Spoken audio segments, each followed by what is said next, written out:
It's the first Imperial piece of armor I've ever worked on. I'm doing a Rogue One Stormtrooper. It's for the Empire. Today on Darth Rage Reviews. Darth Rage Reviews, your source for the Force? Nah, for the Republic!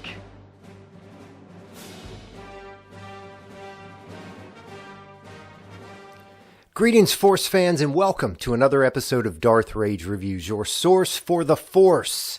So today, we're doing something a little bit different. It's the same, but it's different. I've actually ventured into the Empire.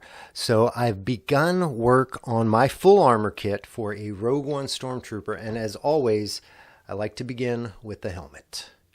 So this is my Rogue One Stormtrooper helmet, courtesy of 850 Armor Works. Thank you, Mike, over there. This is their resin cast helmet. Beautiful, beautiful helmet. So, yeah, I've wanted to do a Stormtrooper, really for a long, long time. I've wanted to do a Stormtrooper.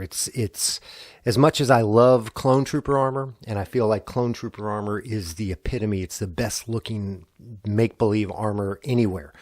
I truly believe that. Stormtroopers are the ones that kind of bring it home for me. That's the original badass from the original trilogy. And it's just a iconic design. And the Rogue One helmet actually, to me, brings in the best parts and pieces of all of the Stormtrooper helmets. So if you want to see something that you really can't unsee, go look up a picture of basically the Stormtrooper helmets from Star Wars, from Empire, and from Jedi, and how different they look, how like wonky the Jedi ones look. It's one of those things that I can't believe I never noticed it when I was watching it, and when you see them side by side, it's just kind of like, ugh. But what Rogue One did is it basically took kind of the best parts of all of those helmets and combine them into one helmet that really epitomizes the overall look of the Stormtrooper. And this one does it. This one does it well. The armor as a whole, I feel like the Rogue One armor, and when I say Rogue One, that's going to be basically Rogue One and anything that followed. So Rogue One, all the Mandalorian Stormtroopers, all the Disney television Stormtroopers, these are all Rogue One based armors. So to me, they basically took what was the idea of the Stormtrooper and just tightened it up and made it look a lot better. So this helmet, again, was a resin cast helmet, and a lot of preparation kind of goes into it. I'm very happy with the helmet as a whole. There are some slight imperfections in it. If this was something I was given to somebody or I was commissioning for somebody, I would probably have taken the time to make up those little bits, like little things like where there's a little bit of bleed over on the blue there. But again, personal helmet, I don't care. I don't feel like I needed to go back and redo that.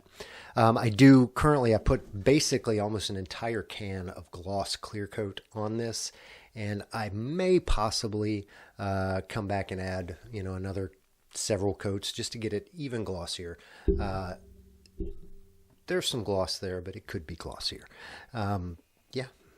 I'll probably get the armor done and then just see how glossy I get the armor and build this in a gloss accordance. So let's take a look real quick now at the whole process of kind of taking this from a resin cast helmet to this fully realized, fully functional Rogue One Stormtrooper.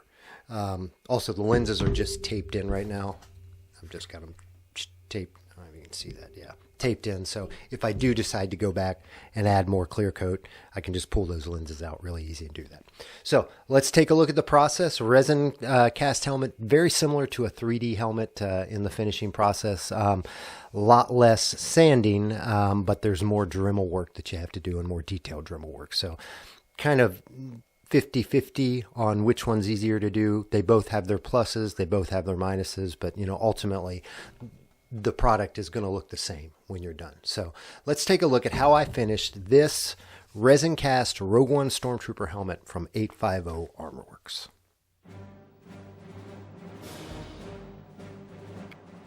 I got to start here by dremeling out the eyes. So I use a combination of a blade and a drill bit, and then kind of sand and hand file the edge of that down. It's both eyes. Then it's time to move on to the little frown, the holes in the frown. Oh, well, first I got to cut the trim off here. So other than the eye holes, the trim, there's really not a whole lot of prep work with a resin helmet, but it really is a bitch to drill those pieces out. So here I am sanding the seam line, and then I move on to those frown holes. So I start by drilling out the corners, and then it's all hand filing from there, and it's a long, arduous process. I'm only showing you a little bit of it, but it really took me probably a couple hours to get all of these filed out and straight. You're done, you get something that looks a little bit like this. And then I went back after and just got it all completely filed straight. On to filler primer, and that kind of shows us where the last of the issues are. I got some issues where the seam are, and then there was some kind of bubbles in the resin on the back of the helmet. And I'm just really kind of touching up everything. This is going to be a high gloss helmet, so I want to make sure that everything's perfect. And I do this step several times. I'm only showing you once of it. Basically, you got to sand it all down, rinse it afterwards, and you're going to end up with something that, looks a little bit like, I don't know, it's kind of a cool look when you mix the Bondo in there with the filler primer, but you get something that looks a little bit like this. Rinse it off, do it all over again. Once you get something smooth, it's on to the white paint.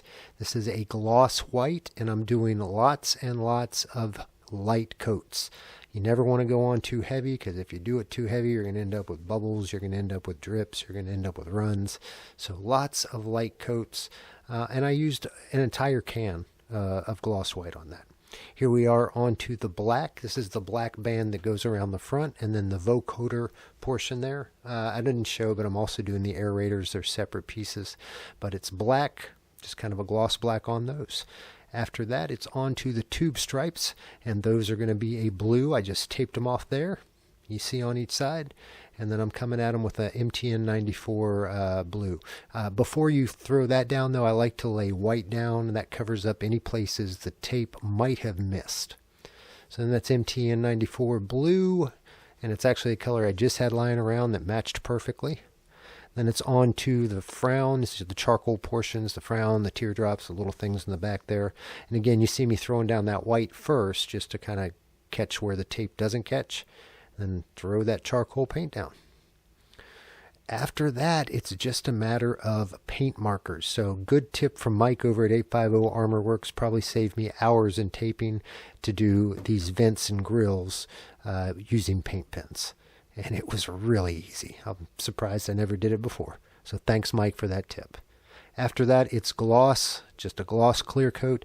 And I say a gloss clear coat. I probably put like 30 gloss clear coats on here. Lots and lots and lots.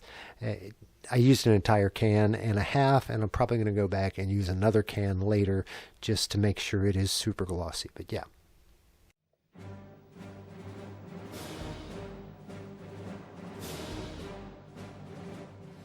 All right, that was the process. That's kind of what went through, taking a piece of a resin and turning it into this beauty.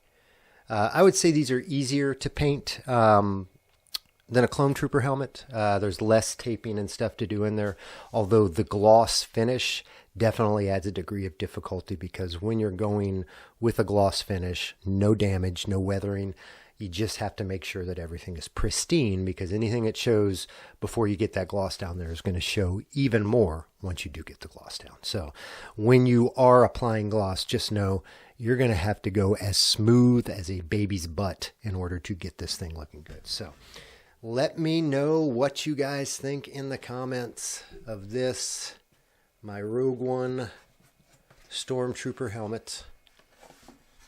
I feel like I've really nailed this bad boy. Also, this is the first Stormtrooper helmet I've had. All of my other helmets I can put straight on. I noticed in most of the troops, the Stormtroopers, when they put their helmets on, they've got to actually turn them to the side because it's wider sideways than it is up and down. So they've got to turn them to the side in order to get it on, and that is also what I have to do. So this will not go on straight on. You got to go sideways. Spin it around. And you can't really tell in this light, but these are green lenses. You're required to have green lenses with the Stormtrooper CRL. They look dark when they're there, but if I was to shine a light underneath them, you'd be able to tell that they are green. But yeah. Ooh, also, level 2 certification calls for a black ring around the bottom, which I added in there just in case I decide to go for that level 2 certification. So, let me know, y'all, in the comments. What do you think of this helmet? What do you think of the Stormtrooper in general? What do you think of the 850 version of this Rogue One Stormtrooper? I've linked it in the description to this helmet, as well as to the Rogue One Stormtrooper armor that is available at 850 ArmorWorks. And I'm getting ready to jump on that build, so follow along with that one as well. I am 1,000% pleased with this finished product. Mike, this is a great helmet. Thank you very much for this. I hope I did you proud and I did this thing justice. Can't wait to begin the Stormtrooper build now. So, hope y'all enjoyed that. If you did, by all means, please give me a like. Consider subscribing. If you like this, trust me, you're going to like my other shit. Give me a comment if you want to. All that engagement helps. Trust me.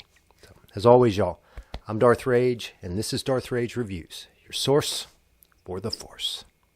The circle is now complete. When I left you, I was but the learner. Now I am the master.